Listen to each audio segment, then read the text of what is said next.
Good evening. My name is Brittany Fink. Today, we will be discussing an energy analysis project on a polymer electrolyte membrane fuel cell for passenger vehicles.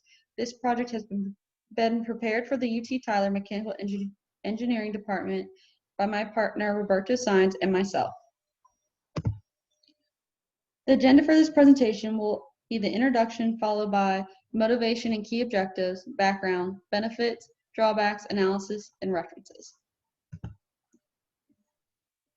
Firstly, what is a hydrogen fuel cell? A hydrogen fuel cell is a power source that generates electricity through an electrochemical reaction by oxidizing hydrogen. In an ideal setting, the product of this reaction is water. When the hydrogen bonds with the oxygen, since water and heat are the only byproduct, fuel cells are to be very environmentally friendly compared to fossil fuels. The problem with fossil fuels is that when combusted for energy, harmful chemical byproducts are released into the environment. If more hydrogen fuel cells were used, we could reduce greenhouse gas production, which could in turn help reduce climate impact. Furthermore, fossil fuels also produce less energy per volume within a hydrogen fuel cell. The motivation to analyze a hydrogen fuel cell came from a variety of interests. Hydrogen fuel cells have a much higher energy to weight ratio than lithium-ion batteries. Implementing them into vehicles would reduce wear on both the road and vehicle, and the reduced weight would make the vehicle easier to handle. Hydrogen fuel cells can also be refilled into a matter of minutes versus a lithium-ion battery, which requires hours to recharge. A large factor for myself is that hydrogen can be found in a plethora of environments. Since it is the only element that exists as a single atom, it is easiest to form a bond across our universe. This also opens up the possibility of using hydrogen as a fuel source during space exploration. There are several key objectives that we hope to accomplish with this project. We will be conducting analysis that shows how variance in fuel input, oxygen input, and temperatures affect the performance of a fuel cell. We will represent this fuel cell model by simulation using MATLAB. We will also assess the cost and maintenance between an FCV Toyota Mirai and a Tesla lithium-powered vehicle and address environmental impacts. As stated before, HFC creates electricity by electrochemical reaction that oxidizes a hydrogen fuel source and only produces water and heat. If a hydrocarbon is used as a fuel source, the reaction will also produce carbon dioxide along with water and heat. HFC has two plates, the anode and the cathode, separated by a proton electrolyte membrane, or PEM. Hydrogen fuel is inputted as an anode side and oxidized on the cathode side with oxygen. As the hydrogen cations travel through the PEM, the electrons are removed from the cell through an external circuit. The hydrogen cations oxidize at the cathode to form water molecules.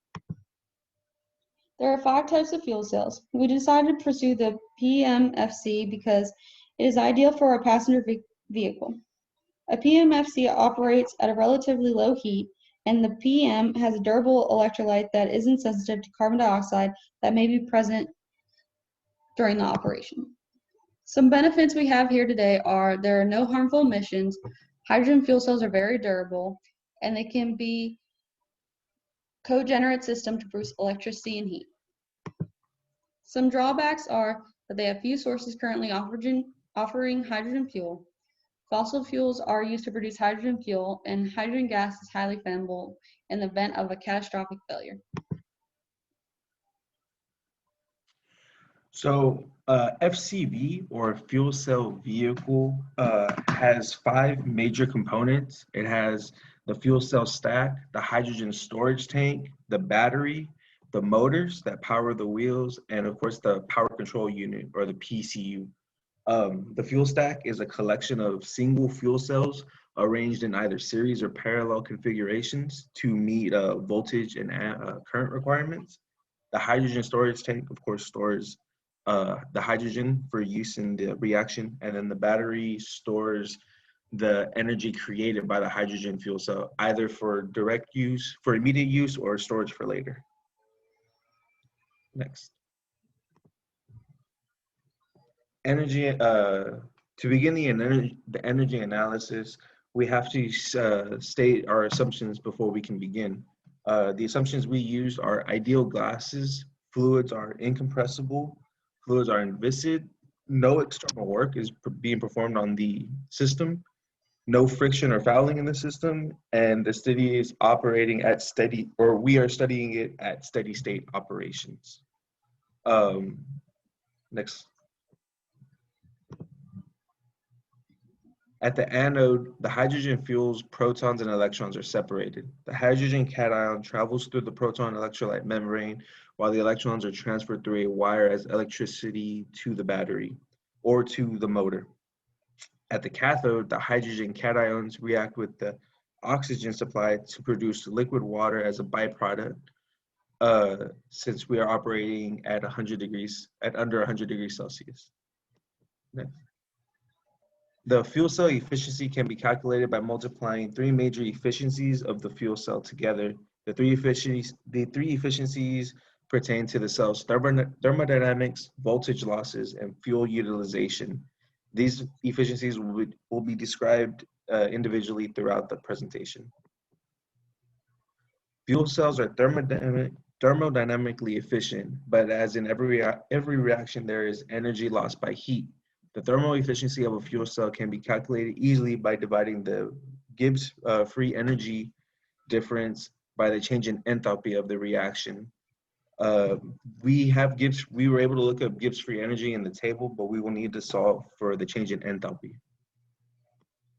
Next. Here we have the enthalpy of the reaction can be calculated using the following equation. The enthalpy values were gathered from thermodynamic tables, and the number of moles of each reaction and product is determined by the chemical balance equation. This equation yielded us an enthalpy reaction of negative 285 kilojoules per mole. We plugged this value into our thermal efficiency equation with Gibbs free energy difference and yielded us a thermal efficiency of 83%. The next efficiency we will be calculating is for voltage efficiency.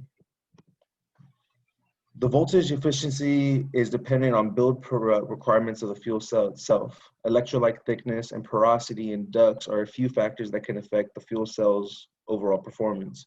Before we can begin analyzing the system, we have to define some variables regarding the system. These variables will be described and used along as we go, but it is important to mention at the moment that we are operating at steady state conditions, and as well as a steady state current density of 10 milliamps per centimeter squared. We start by calculating the real voltage output of our PEMFC. Next. The real voltage can be calculated by subtracting the voltage losses from the theoretical thermal voltage output. These equations will be described in the following slide. Okay, well, I'm sorry. So the theoretical thermal voltage can be calculated by dividing the negative of Gibbs free energy difference by the number of electrons multiplied by Faraday's constant. Gibbs free energy difference is reference to the textbook and is temperature dependent. This equation yielded us a value of 1.229 volts. But to get the actual voltage, we must start subtracting the system's voltage losses. The first of the voltage losses is the activation voltage, or activation over voltage. Next slide. This is the energy used to prep the electrolyte for chemical reactions to occur. To solve for overvoltage, we will be using the Butler-Volmer equation. This equation is a bit complex, but is simplified after considering the parameters of our theoretical fuel cell. The first is our alpha. Our alpha is equal to 0.5 because our reaction is symmetrical, meaning that forward and reverse currents are identical and only one side needs to be analyzed. The second condition is steady state, meaning there is no change in current density occurring. JSS is equal to J, which simplifies the equation to N activation is equal to 2 times negative R times temperature over alpha N Faraday's constant times Ln JSS. The simplified Volmer equation can be solved relatively easily, and as you can see, the activation over voltage is temperature and current related. Higher operating temperatures and current densities require higher activation voltage loss. Uh, all variables are known, and we got a final value of 0.473 volts. The next voltage loss to calculate is the charge transportation losses across the electrolyte membrane. This, which is solved by JSS times ASR ohmic. This variable can be calculated by dividing the membrane thickness by the membrane conductivity. Both of these values are given in the system parameters. This produces an ASR of 0.1 ohms centimeter squared. With this variable known, we can continue to the transportation voltage loss equation. This is solved by multiplying the current density and ASR ohmic. This provides a loss of 1 millivolt. The last voltage loss to calculate is the voltage losses due to the reactant depletion in the catalyst.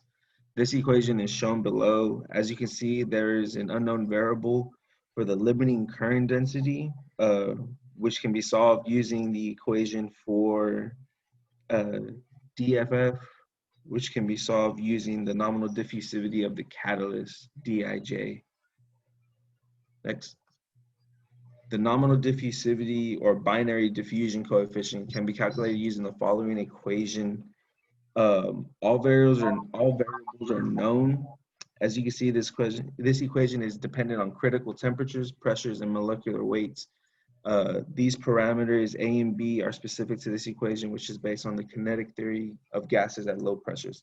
After plugging in all values, we get a binary diffusion coefficient of 0.81 centimeters squared per second. With our nominal diffusivity known, we can plug it back and find the effective diffusivity, which is based on Bruggerman's correction. This equation, we multiply the nominal diffusivity by the porosity of the electrode and raise it to a power of 1.5. The porosity is the ratio between pores and total volume on the electrode. This equation yields us an effective diffusivity of 0.205 centimeters squared per second. Now that we have our effective diffusivity, we can calculate our limiting current density.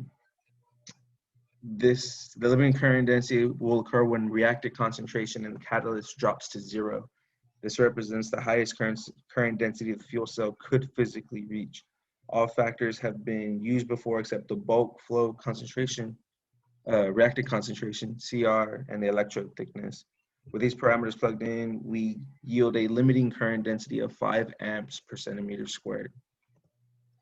With our limiting current density, we can finally calculate the voltage losses due to the reactant depletion. In this equation, C is the geometric concentration loss coefficient. After plugging the values, we get a voltage loss of 0.2 millivolts. Now that we have all of our voltage losses calculated, we can return to the original equation to obtain the actual voltage of the fuel cell. After plugging in the voltages to the equation, we get an actual voltage of 0.755 volts.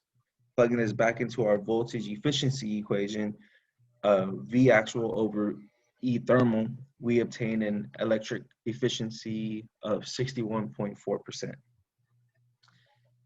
The fuel utilization can be solved with the following equation. The numerator has current divided by the number of electrons in Faraday's constant, and in the denominator we have hydrogen fuel rate, the hydrogen fuel rate supply given in moles per second. The current can be found by multiplying the current density by the area of the electrolyte. For our theoretical fuel cell, we will use a fuel utilization of 95%. Now that we have our three efficiencies, we can multiply them together to determine our fuel cell's total efficiency. By doing so, we get a total efficiency of 48.4%. So we also wanted to test our theoretical fuel cell at different temperatures. And from the table on the left, we use temperatures over 100 degrees Celsius because that's what the information was available. And here, so we analyzed it at 100 degrees, 300 degrees, 500, 700, 900 degrees Celsius. And on our table to the right, we have in the first row, we have our thermal efficiency. The second row is our voltage efficiency. And then the last row is our total efficiency of the fuel cell.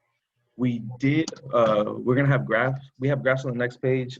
They're only gonna show temperatures at 25 degrees, 100, and 300 because the other values went over. But here, our first chart is our thermal voltage. You can see the change as the temperature increases, the thermal voltage decreases. Our activation over voltage increases with temperature. So the hotter it gets, the more energy it needs to start the fuel cell. Next equation, next. We have a graph on the left of our actual voltage. These also decreases with time because with the greater with temperature because of the greater activation voltage primarily. And then there we have our thermal efficiency on the right. As you can see, it actually becomes more thermal efficient as it gets hotter, right at around 100 degrees Celsius. But then it starts tapering down and will eventually hit negative efficiency. Next.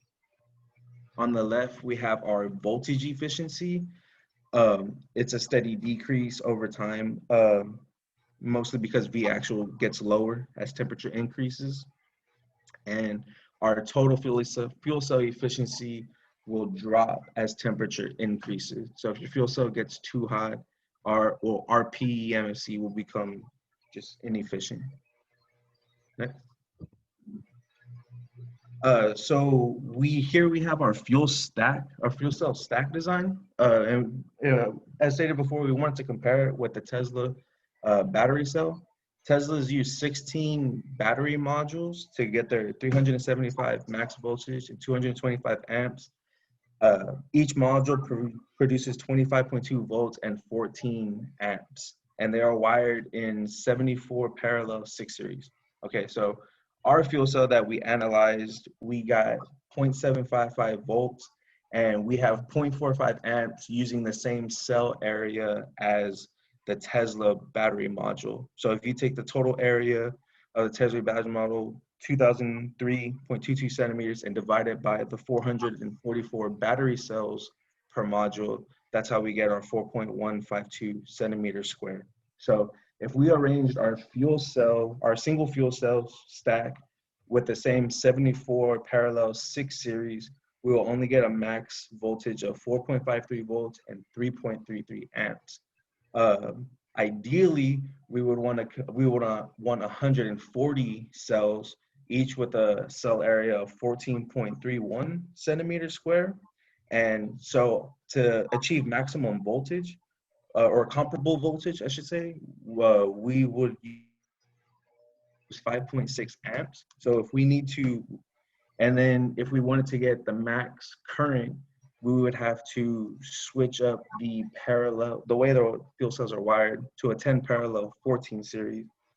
This will give us 10.57 volts and 14.31 amps. I suggest we use the 140 cells, but have a dynamic controller module that can switch between the 4 parallel 35 series and the 10 parallel 14 series, just to get greater operation out of the vehicle, the fuel cell. Next. Here are the major components of the Mirai versus the Tesla. Basically, they're very similar. The Tesla has all the same components as the Mirai, but the Mirai adds the fuel cell stack because that is how it creates its electricity, whereas the Tesla just stores it. The Tesla doesn't create any energy on its own. It just stores energy to be used for later in the batteries. Next. This is our chart that was used to analyze for our cost analysis, and we pulled our values from this. And this will be our levelized cost equation that we will use to formulate our predicted cost. Here are our references, and thank you for your time. Thank you.